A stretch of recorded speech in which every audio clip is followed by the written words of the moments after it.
ጤና ይስጥልን የተከበራችሁ የብሬዲዮ ቤተሰቦችና አድማጮች የዕለቱን ዜናዎች እናሰማችኋለን። ዜናው የምናሰማችሁን ሀብታሙ አስፋና ታምሩ ገናን ባለንበት ሰዓት አቆጣጠር የዛሬ መጋቢት 27 ቀን 2017 ዓ.ም ዜናዎችን ከማሰማታችን በፊት አርዕስተ ዜናውን እናስቀድማለን። የዘመቻ አንድነት ማጥቃትና አስቦ ማስከዳት ዛሬም የተጓዦች እገታ፣ የአብይ ጦር ዘመቻ ዕቅድ፣ የሸዋ ፋኖ አንድነት፣ ባንጋሮ ችሎትና የፖለቲካ እስረኞቹ፣ የኦባማ ማስጠንቀቂያ፣ ዓለም አቀፉ ተቃውሞና ትራምፕ የሚሉና ሌሎችም ወቅታዊ ዜናዎች ያሉን ዝርዝሩን እነሆ።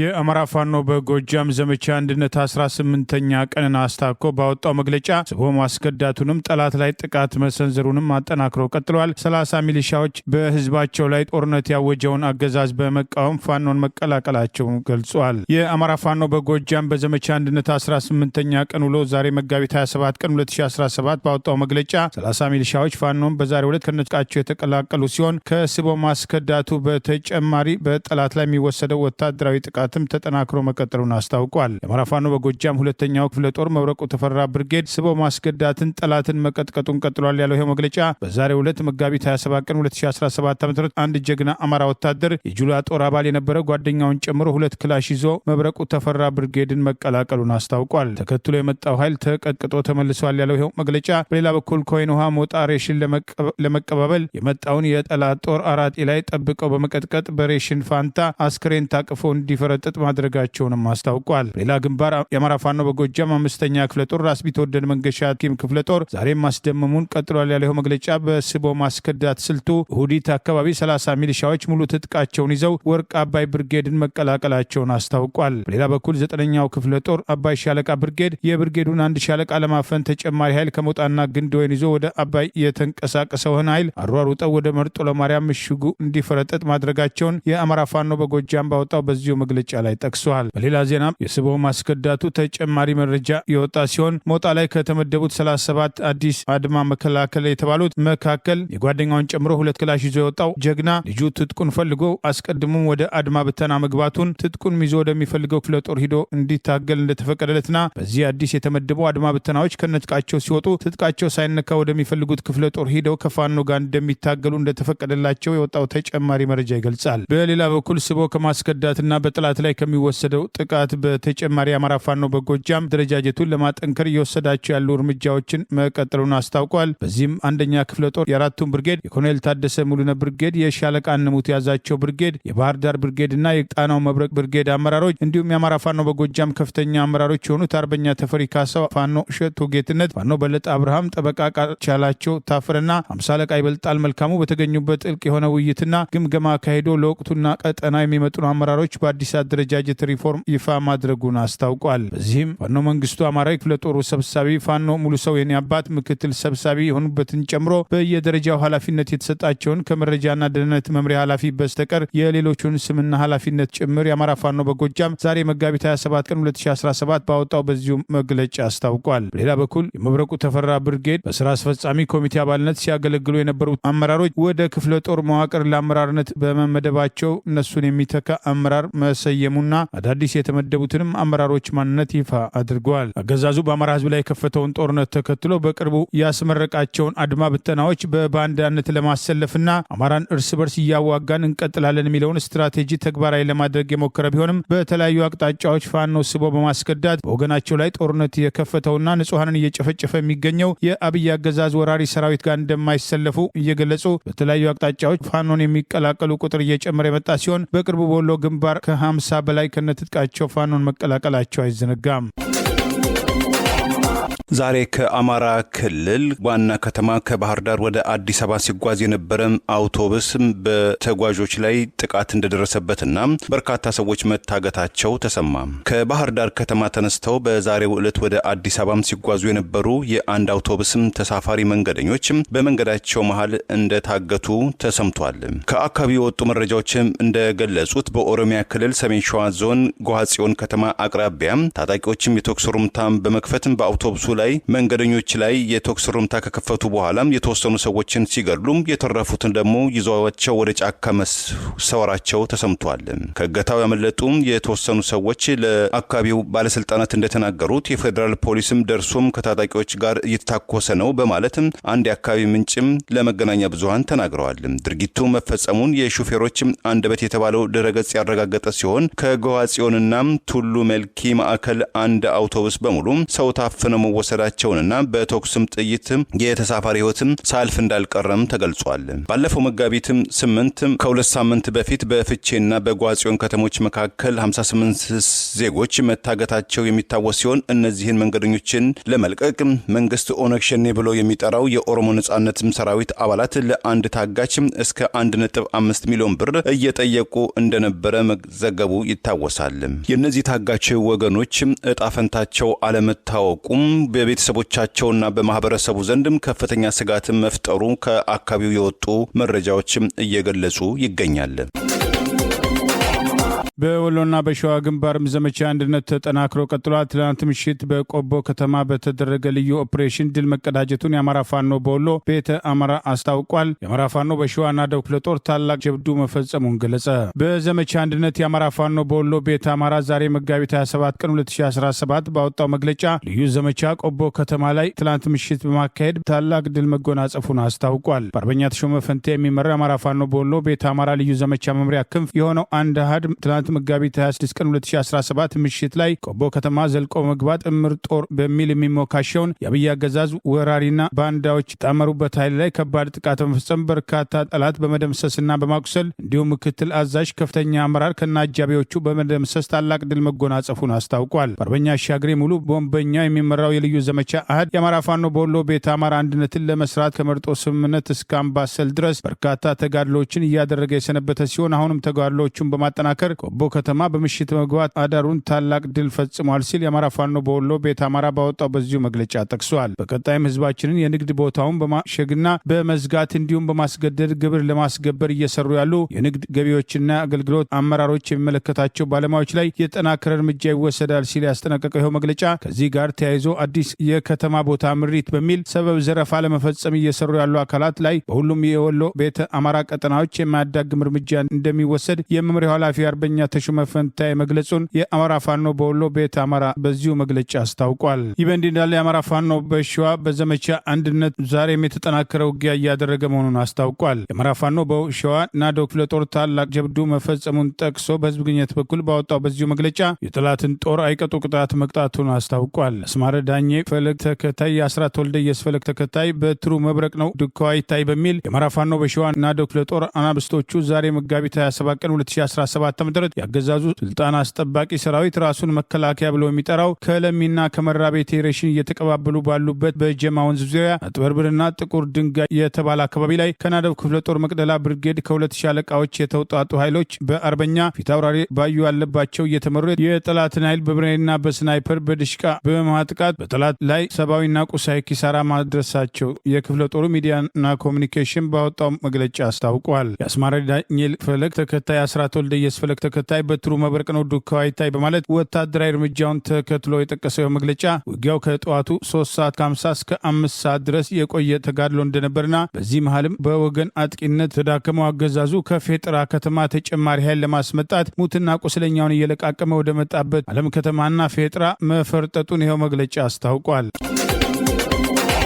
የአፍሪካ ህብረትና የሶማሊያ መንግስት የኢትዮጵያ ሰራዊት በሶማሊያ ውስጥ በሰላም ማስከበር ተልዕኮም እንዲሰማራም ትዕዛዝ ሰጡ። እስከ መጪው የፈረንጆቹ 2028 ኤሮፓ አቆጣጠር ለ3 ዓመታት በሶማሊያ ስለሚቆየው ወደ 12626 የሰላም አስከባሪ ጦር ሰራዊት እንዲሰማራ የወሰነው የአፍሪካ ህብረትና የሶማሊያ መንግስት ኢትዮጵያ በህብረቱም ጥላ ስር 2500 ወታደሮቿም እንድትልክ በጋራ ትዕዛዝ መስጠታቸው ተገልጿል።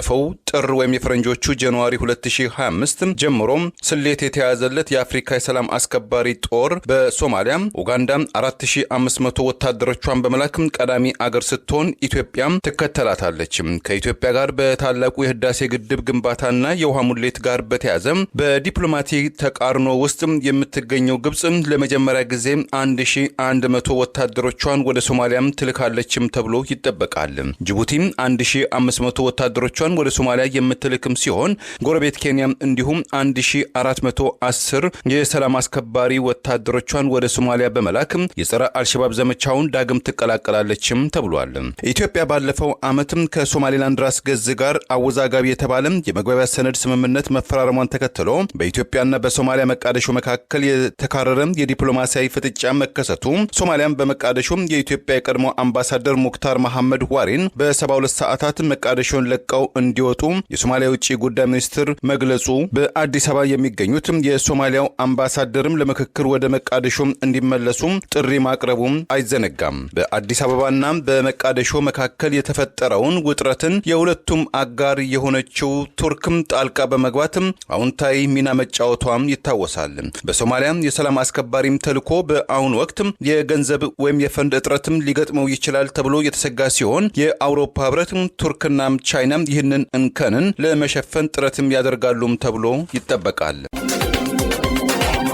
የአማራ ፋኖ አንድነት በጎንደር በዘመቻ አንድነት በጠላት ላይ ወሰደውን ወታደራዊ እርምጃ አጠናክሮ መቀጠሉን አስታውቋል። አገዛዙ ሁሉን አቀፍ ያለውን አዲስ ጥቃት ለመክፈት ዝግጅት እያደረገ መሆኑ ታውቋል። በጎንደር ግንባር የአብይ አገዛዝ ስልጣን አስጠባቂ ወራሪ ሰራዊት እየተደቆሰ መሆኑን ጀግና የአማራ ፋኖ አንድነት በጎንደር ሰራዊት ድል እያደረገ ነው ሲል የአማራ ፋኖ አንድነት በጎንደር ዛሬ መጋቢት 27 ቀን 2017 በማህበራዊ ገጹ ባወጣው መግለጫ አስታውቋል። በሰሜን ጎንደር ቀጠና ዛሪማ ከተማ አቅራቢያ ጉቦ ተራራ እንዲሁም ዋልድባ ገዳም አዋሳኝ ዛሪማ ወንዝና አዲስ ዓለም ከተማ በተደረገ የተጠና የማጥቃት እርምጃ በሁሉም የውጊያ ግንባሮች በጠላት ላይ በተወሰደ እርምጃ 43 የተደመሰሱ ሲሆን 21 መቁሰሉን 17 መማረካቸውን የጦር መሳሪያም 62 የነፍስ ወከፍ የጦር መሳሪያ 1 ብሬልና ከ400 በላይ ተኳሽ መማረክ መቻሉ ተገልጿል። የአማራ ፋኖ አንድነት በጎንደር ራስ አሞራው ኮር የድብ ጠለም ተከዜ ክፍለ ጦር 2 ብርጌዶች በተሳተፉበት በዚህ ውጊያ ድል መቀዳጀታቸውን መግለጫው አስታውቋል። በማዕከላዊ ጎንደር ቀጠና ለግዳጅ የተሰማራው የአማራ ፋኖ አንድነት በጎንደር አካል ተከዜ ክፍለ ጦርም የላይ አርማጮ ወረዳ ንዑስ ወረዳ ጃኒካው ከተማን በመቆጣጠር በጠላት ላይ ከፍተኛ ሰብአዊና ቁሳዊ ኪሳራ ማድረሱ ታውቋል። በውጊያው ከ15 በላይ ጦር መሳሪያ የተማረከ ሲሆን የተሰዋ የቆሰለና የተማረከ ምረት የተሰጠውን ጨምሮ በድምሩ ከ25 በላይ እንደሚሆን ይኸው መግለጫ አስታውሷል። ይህ በእንዲህ እንዳለ ሀገራዊ ምክክር በሚል ድራማ እየሰራ የሚገኘው የአብይ አገዛዝ በአማራ ህዝብ ላይ የከፈተውን ጦርነት ተከትሎ ሰሞኑን በድሮና በከባድ መሳሪያ ጨምሮ ቤት ለቤት በመሄድ ጭፍጨፋ ሲያደርግ የቆየ ሲሆን በፋኖ ዘመቻ አንድነት የደረሰበትን ወታደራዊ ኪሳራ ለማካካስ አዲስ ያለውን ዘመቻ በማድረግ ሁሉን አቀፍ ጥቃት ለመፈጸምና በተለይም አገዛዙ የስልጣን መጠበቂያ ያደረገውን መከላከያ ከባድ መሳሪያዎች በሙሉ በማሰለፍ ከፍተኛ ውድመትና ጥፋት ለማድረስ አቅዶ እየተንቀሳቀሰ መሆኑ ታውቋል። በብዛት ሰራዊት እያስገባ የሚገኘው የአብይ አገዛዝ ስልጣን አስጠባቂ ጦር ከዚህ ቀደም የገባው ሰራዊት እርስ በርስ እስከ መታኮስ በተለያዩ ግንባሮች የሚደርስበትን ሽንፈት ተከትሎ በሰላማዊ ሰዎች ላይ የበቀል እርምጃ ሲወስድ የቆየ ሲሆን ሰሞኑን በሰሜን ሜጫ ወረዳ ብራቃት ከተማ ላይ ከ53 በላይ ንጹሃን ለተጨፈጨፉበትና በጎንደር ኢንፍራንዛም በድሮን ጥቃት ሳቢያ በርካቶች የተገደሉበትን ጭፍጨፋ ያደረገው አገዛዝ ተመሳሳይ እርምጃዎችን በሁሉም አቅጣጫዎች አጠናክሮ ለመቀጠል በተለይም ከባድ መሳሪያዎችን ከዚህ ቀደም ካደረገው በተጨማሪ በማሰለፍ ሁሉን አቀፍ ውድመትና ጥቃት ለመፈጸም ተዘጋጅቶ እየተንቀሳቀሰ መሆኑ ታውቋል። ዘመቻው መቼ እንደሚጀመር ባይታወቅም ለአገዛዙ ከፍተኛ ወታደራዊ አዛዦች የመጨረሻ የተባለ መመሪያ እንደተሰጣቸውና በቅርቡ ቆሞ መዋጋት አይችልም አዳክመነዋል ያሉት ፋኖ በዘመቻ አንድነት ያደረሰባቸውን ወታደራዊ ኪሳራ ለማካካስ ተጨማሪ ሰላማዊ ሰዎችና ተቋማት ላይ ጥቃት ሊያደርሱ በእልህ እየተንቀሳቀሱ መሆኑን ለዚህ የሚያደርጉት ዝግጅትን ተከትሎ በፋኖዎች በኩል በተናበበ መንገድ የሚወሰደው ወታደራዊ እርምጃ ተጠናክሮ እንዲቀጥል ጥሪ ቀርበዋል። ከዘመቻ አንድነት በፊት የአብይ አገዛዝ ስልጣን አስጠባቂ ጦር ከፍተኛ ወታደራዊ አዛዦች በአደባባይ ጽንፈኛ በሚል የጠሩት ፋኖ ቆሞ የማይዋጋበት ደረጃ ደርሷል፣ ተበታትኗል በማለት ይህንኑ ተረታቸውን አምነው ተቀብለው የነበረ ቢሆንም ዓለም አቀፍ ዘገባዎች ትኩረት ያገኘው የዘመቻ አንድነት የተቀናጀ ወታደራዊ ውሎ ተከትሎ ያገዛዙ ጦር በደረሰበት ሽንፈት እርስ በርስ እስከ መዋጋት የደረሰበትና በተለያዩ አቅጣጫዎች እየተበተነ መምጣቱን በተከታታይ መዘገባችን አይዘነጋም። ዘመቻ አንድነት ዛሬ 18 ቀን የሆነው ሲሆን መጋቢት 10 ቀን 2017 ዓ.ም አራቱ የፋኖ አደረጃጀቶች የአማራ ፋኖ አንድነት በጎንደር፣ የአማራ ፋኖ በጎጃም፣ የአማራ ፋኖ በሸዋና የአማራ ፋኖ በወሎ ቤተ አማራ ከሌሊቱ 10 ሰዓት ጀምሮ በተቀናጀና በተናበበ መንገድ በሁሉም ግንባሮች ጥቃት በመጀመር ዘመቻውን ማስጀመራቸው አይዘነጋም።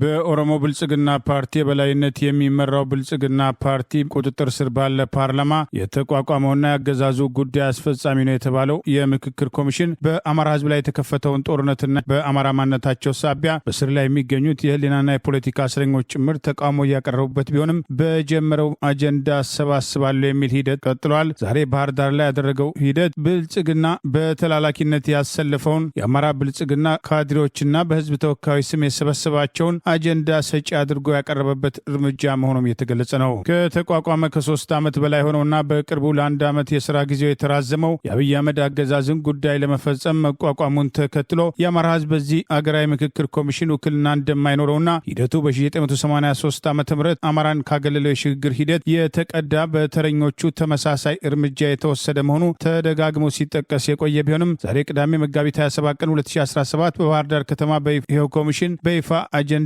ለማሰባሰብ ጀምሬያለሁ ብለዋል። የተለያዩ ማህበረሰብ ክፍሎች ወክለው በባህር ዳር ከተማ ተሰበሰቡ ያላቸው ከ4500 በላይ ተሳታፊዎች ክልሉን በመወከል በአገር አቀፍ ጉባኤ የሚሳተፉ ተወካዮች ናቸው በማለት በተደጋጋሚ ተቃውሞ የሚቀርብበት ኮሚሽን የአብይን አጀንዳ ለማስፈጸም በጀመረው ስራ ቀጥሏል። በባህር ዳር ዩኒቨርሲቲ ስታዲየም በተካሄደው በዛሬ መክፈቻ ስነ ስርዓት ላይ ሌሎች ጊዜዎችም ካድሬዎች ሰብስበው በግዳጅ እንደሚያሰልፉት ህዝብ ተመሳሳይ እርምጃ የወሰዱና አንዳንዶቹ ተጠርተው የመጡበትን ጉዳይ በትክክል እንደማያውቁና የብአዴን ራሱን የአማራ ብልጽግና የሚባለው ኃይል ዘመዶቻቸውን ጭምር እንዲያሰልፉ በተሰጣቸው ጥብቅ ትዕዛዝ አንዳንዶቹ ተወካዮች ተብሎ የመጡ የካድሬ ዘመዶችና ቤተሰቦች ጭምር የሚገኙበት መሆኑ ታውቋል። በአማራ ክልል ካሉ 263 ወረዳዎች የተውጣጡ ናቸው በማለት የክልሉን 90% በላይ ወረዳዎችና ቀበሌዎች ተቆጣጥሮ አገዛዙን በጥቂት ከተሞቹ ሰንጠልጥሎ እንዲቀር ያደረገው የፋኖ ወታደራዊ እንቅስቃሴ ተጠናክሮ በቀጠለበት አገዛዙ ሰላማዊ ሰዎችን በከባድ መሳሪያ ቤት ለቤት በመዞር በስልጣን አስጠባቂ ወታደሮቹና በድሮን ጭምር እየጨፈጨፈ ባለበት በዚህ ወቅት የፖለቲካና የህሊና እስረኞች ተቃውሞ የሚያቀርቡበት ኮሚሽን በጀመረው እንቅስቃሴ የቀጠለ ሲሆን በ3 ቡድኖች ከፈልኳቸው ያላቸውን ተወካዮች በቀጣዮቹ ቀናት በባህር ዳር ምክክር ያደርጋሉ ብለዋል። የመጀመሪያው ቡድን የምዕራብ የምስራቅና ሰሜን ጎጃም ዞኖች የባህር ዳርና ደብረ ማርቆስ ከተሞች እንዲሁም የሰሜን ሸዋ ዞን ተወካዮች ያላቸውን ካድሬና የካድሬ ቤተሰቦች አንዳንዶቹም ጥሪ ተደርጎላቸው ለምን እንደመጡ የሚያውቁ ጭምር የተሰባሰቡበት አንድ ቡድን አዋቅር ያለው ሲሆን ሁለተኛ ቡድን የማዕከላዊ ደቡብ ምዕራብና ሰሜን ጎንደር ዞኖች የጎንደርና ደብረ ታቦር ከተሞችን አዊ ብሔረሰብ ዞን እንዲሁም የወልቃይት ጠገዴ ሰቲት ሁመራ አካባቢ ተወካዮች የተካተቱበት ነው ሲል ይኸው ኮሚሽን አስታውቋል። በሶስተኛ ቡድን ያሉ ተወካዮች የደቡብና ሰሜን ወሎ ዞኖች ወልዲያ፣ ደሴ፣ ኮምቦልቻ፣ ደብረ ብርሃን ከተሞቹ እንዲሁም የዋግምራና የኦሮሞ ብሔረሰብ ዞኖች ተወካዮች ተካተውበታል የተባለ ሲሆን አገዛዙ ከዚህ የአማራ ክልል አጀንዳ ካለው ማሰባሰብ ቀደም ብሎ የኦሮሚያ ክልልን አጀንዳ አሰባሰብኩ ባለበት ወቅት አዲስ አበባን ወደ ኦሮሚያ ክልል ለማካለል ከአዲስ አበባ በተጨማሪ ድሬዳዋ፣ ሞያሌና ሌሎችንም አካባቢዎች ወደ ኦሮሚያ ለማካተት ፍላጎት እንዳላቸው በአጀንዳ ተቀርጾ ተሰጥቶኛል ያለ ሲሆን በዚሁ ማግስት በአብይ አህመድ በተቀነባበረ ሁኔታ የኦሮሞ ተቃዋሚ ድርጅቶች የተባሉ እነ ፕሮፌሰር መራራ ጉዲና አዲስ አበባ ኢሊሊ ሆቴል ተሰብስበው ከአዲስ አበባ ድሬዳዋና ሞያሌ አልፎ ከሲዳማና ከተለያዩ አካባቢዎች እንወስዳለን ካሉት ግዛት በተጨማሪ ወሎም ወደ ኦሮሚያ ይጠቃልልን የሚል ጥያቄ ማቅረባቸው አንድ ሰሞን መነጋገሪያ መሆኑ አይዘነጋም። የአማራ የፖለቲካ ልሂቃን በስር ላይ የሚገኙ የህሊናና የፖለቲካ እስረኞች የአብይ አገዛዝን ኢትዮጵያን አፍርሶ ኦሮሚያ ክልልን የመፍጠር ስትራቴጂ ለማስፈጸም ያቋቋመውና በሱ ፈቃድ የሚንቀሳቀሰው ኮሚሽን የአማራ ህዝብን ጥያቄ ሆነ አጀንዳ ሊቀበል የሚችልበት እድል እንደሌለ በአማራ ህዝብ ላይ ቀጥተኛ ጦርነት በተከፈተበት በዚህ ወቅት በርካቶች በእስር ላይ በሚገኙበት አማራን ወክሎ የሚናገር ሳይሆን በአማራ ህዝብ ላይ የተከፈተውን ጦርነት ህግ ማስከበር በሚል ዛሬም ድረስ በባንዳነት የተሰለፈው ኃይል የተሳተፈበት ምክክር የአማራ ህዝብን እንደማይወክል በግልጽ ያሳያል የሚሉ ተቃውሞዎች ዛሬም ተጠናክረው ቀጥለዋል። ትላንት የሀገራዊ ምክክሩን ኮሚሽን ድራማ እንቃወማለን በማለት በቅሊንጦ የሚገኙ የአማራ ብሔር ተወላጅ የህሊናና የፖለቲካ እስረኞች በጋራ ባወጡት መግለጫ መቃወማቸውን ጠቅሰን መዘገባችን አይዘነጋም።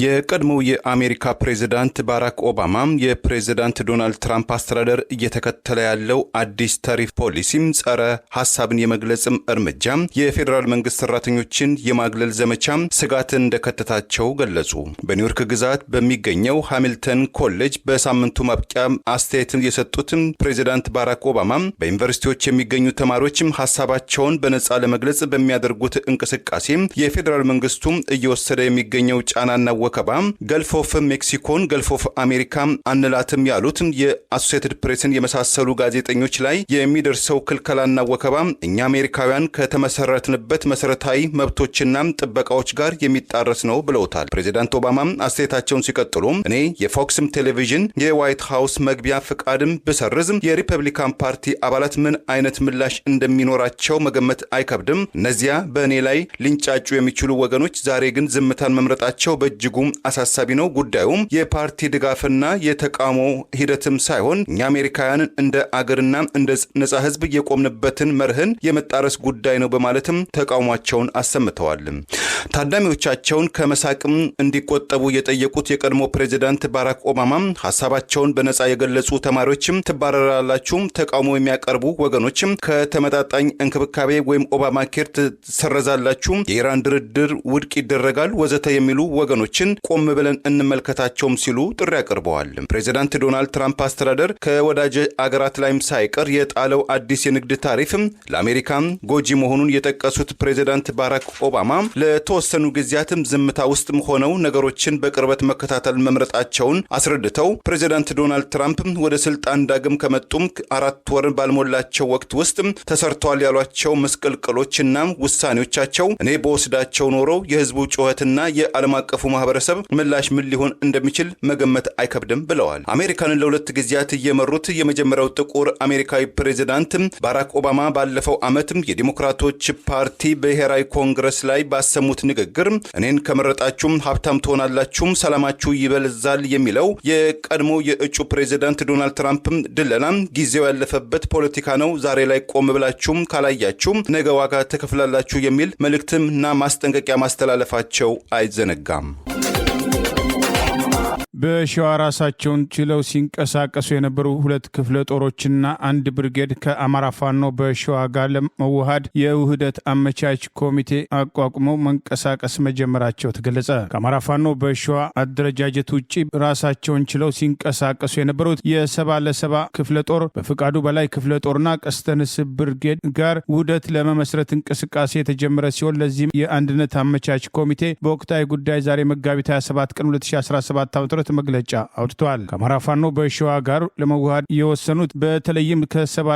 ክፍለ ጦር በፍቃዱ በላይ ክፍለ ጦርና ቀስተንስብ ብርጌድ ከማንኛውም አደረጃጀቶች ራሳቸውን በማግለል ነጻ በመሆን ሲንቀሳቀሱ ላለፉት ጊዜያት መቆየታቸውን የጠቀሰው የኮሚቴው መግለጫ ይህንን ለማድረግ የተገደዱት ከዚህ በፊት የነበረውን የአማራ ፋኖ ህዝባዊ ድርጅትም ሆነ የአማራ ፋኖ ህዝባዊ ድርጅት ሸዋ ጠቅላይ ግዛት እዝ አማራን አንድ አድርጎ አገዛዙን ከመምታት ይልቅ በወገን ላይ በቀጥታ ሰራዊት በማዝመት የተለየ ሀሳብ ያለውን በማፈን ማሰርና ማባረር ማዋከብ በተደጋጋሚ ፋኖን ትጥቅ ማስፈታት እንዲሁም የሸዋ አንድነትን ለማምጣት የተሄደበትን ርቀት ፍጹም ዳተኝነት የታየበት በመሆኑ ከድርጅቱም ሆነ ከህዝቡ በይፋ በመግለጫ ራሳቸውን ማግለላቸውን አስቀድመው ማስታወቃቸውን አስታውሰው ከአማራ ፋኖ በሸዋ በውህደት ለመስራት ከከፍተኛ አመራሮች ጋር በተደረገ ውይይት ከአራቱም አካላት ጋር አመቻች ኮሚቴ ተዋቅሮ ተግባር እያከናወነ እንደሚገኝ ይኸው የአመቻች ኮሚቴው መግለጫ ይገልጻል። በዚህም መሰረት በአዲስ የመጡት ክፍለ ጦሮችና ብርጌድ ቀድሞ በነበረው የድርጅቱ ስምና አርማ ላይ እኛ ያልተሳተፍንበት በመሆኑ ሁላችን የተሳተፍንበት የድርጅት ስምና አርማ ቢዘጋጅ የሚል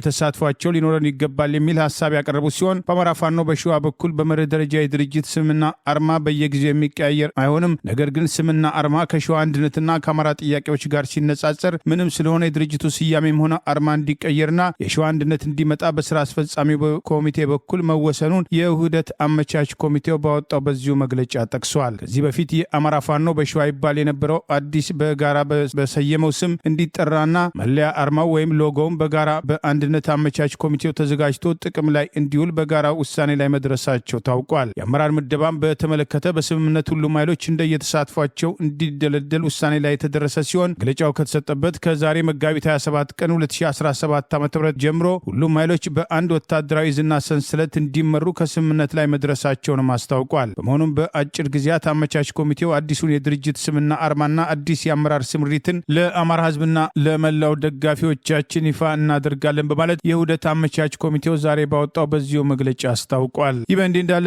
በአማራ ፋኖ በሸዋ ውስጥ በግለሰብ ደረጃ ተሳትፎ የነበራቸው ከዚህ ቀደም በተለያዩ ችግሮች ምክንያት ተገምግመው ራሳቸውን አሽሽተው የቆዩ ግለሰቦች እንደ አዲስ ራሳቸውን ከአደረጃጀቱ እንዳገለሉ አድርገው እያሰራጩት ያለው አሉባልታ መሬት ላይ ያለውን እውነታ እንደማይገልጸውና የአማራ ፋኖ በሸዋ አንድነት እየተጠናከረ መምጣቱን የውህደት አመቻች ኮሚቴው የዛሬ መግለጫ እንደሚያሳይም ከአካባቢ ያገኘነው ተጨማሪ መረጃ ይገልጻል።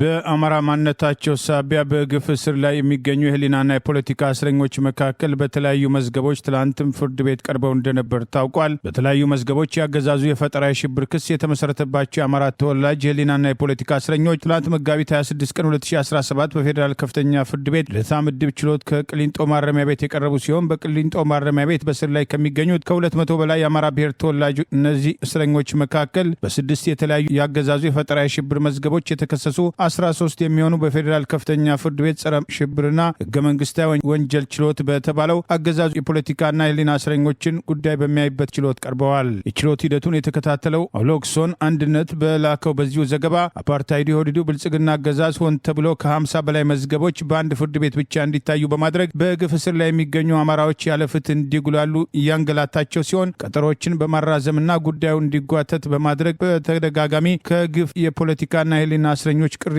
ሲቀርብ እንደነበር የፍርድ ቤት ሂደቱን ተከታትሎ ባደረሰን ዘገባ አስታውቋል። ፍርድ ቤቱ መዝገቦች ተደራረበብኝ እኔም ላድርግ የሚል ተመሳሳይ ምክንያት በማቅረብ ፍርድ በሚመስል መልኩ ተደጋጋሚና ረጅም ቀጠሮ በመስጠት የዘገየ ፍትህ እንዳልተሰጠ ይቆጠራል የሚለው መርህ ተደጋግሞ እየተጣሰ ይገኛል በማለት የህግ ጉዳዮችን በቅርብ የሚከታተለው የፍርድ ቤት ዘጋቢ በላከው በዚሁ ዘገባ አስታውቋል። በዕለቱ ፍርድ ቤቱ ከቀረበው የግፍ እስረኞች መካከል አስማራ ወረቀት መዝገቡ የካቲት 24 ቀን 2017 በዋለው ችሎት ለትላንት መጋቢት 26 ቀን 2017 የተቀጠረው ለውሳኔ የነበረ ቢሆንም ይሁን እንጂ ፍርድ ቤት ውሳኔው አልደረሰልኝም በማለት ለተጨማሪ የአንድ ወር ጊዜ በመውሰድ ለሚያዝያ 27 ቀን 2017 ዓ.ም ተለዋጭ ቀጠሮ መስጠቱ ታውቋል። በሌሎቹ የፖለቲካና ህሊና እስረኞች መካከል በነወርቁ ገብሬ አብሬ መዝገብ በዚህ የአገዛዙ የፈጠራ የሽብር ክስ መዝገብ የተከሰሱት ወርቁ ገብሬ፣ አስቻለው ውዱና ተስፋዬ ቢራራ በቆጠሯቸው መሰረት ከማረሚያ ቤት በችሎት ትላንት የተገኙ ሲሆን መዝገቡ የተቀጠረው በግራ ቀኙ መካከል በተደረገ የዋስትና ክርክር ላይ ብይን ለመስጠት እንደነበር አውሎክሶን አንድነት በላከው በዚሁ ዘገባ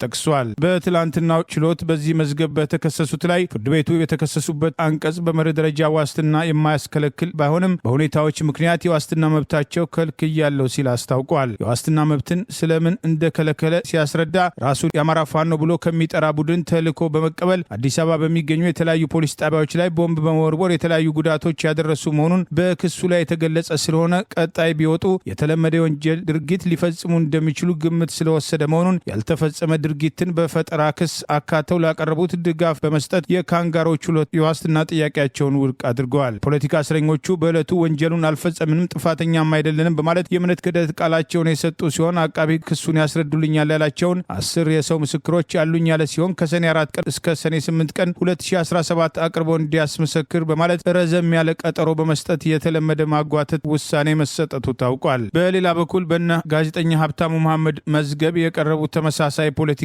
እስረኞች አራቱም ትላንት በችሎት ቀርበው የነበረ ሲሆን መዝገቡ የተቀጠረው ከሳሽ ባቀረበው የሰነድ ማስረጃ ላይ የተከሳሾች ጠበቃ አስተያየት እንዲሰጡ ሲሆን የተከሳሾች ጠበቃም በቀረበው የአቃቢ ሕግ ሰነድ ማስረጃ ላይ አስተያየታቸውን በጽሁፍ ማቅረባቸው ታውቋል። የጠበቆቹን ምላሽ መሰረት አድርጎ የአገዛዙ አቃቢ ሕግ መልስ እንዲሰጥ በሚል መዝገቡ ለሚያዝያ 17 ቀን 2017 ዓ.ም ተለዋጭ ቀጠሮ የተሰጠ ሲሆን በነውብሸት ተፈራ ሌሎቹ ተመሳሳይ አማራ ብሔር ተወላጅ የፖለቲካ እስረኞች መዝገብም ትላንት ፍርድ ቤት የተገኙ ሲሆን የተቀጠረው በዋስትና ክርክሩ ጉዳይ ብይን ለመስጠት በሚል ቢሆንም ፍርድ ቤቱ የክርክሩ የድምጽ ቅጂ ተቀልብጦ የደረሰን ገና ዛሬ በመሆኑ ተጨማሪ ጊዜ ይሰጠን በማለቱ መዝገቡ ለፊታችን ሰኞ ሚያዝያ 6 ቀን 2017 ዓ.ም ቀጠሮ ተሰጥቶበታል። በሌሎች የፖለቲካ እስረኞች በእነ ብርሃኑ ጉባለ መዝገብ የተከሰሱት ሁለቱም ተከሳሾች ትላንት ፍርድ ቤት የቀረቡ ሲሆን በዋስትና ክርክር ላይ ብይን ለመስጠት በሚል የተቀጠረ ቢሆንም በተመሳሳይ ፍርድ ቤቱ አልደረሰልኝም በማለት ለሚያዝያ 6 ቀን 2017 ተለዋጭ ቀጠሮ መስጠቱ ታውቋል። ሌላው የፖለቲካ እስረኛ ሰለሞን ተፈሪ ላይ የአገዛዙ አቃቢ ሕግ አሉኝ ያላቸውን 4 ምስክሮች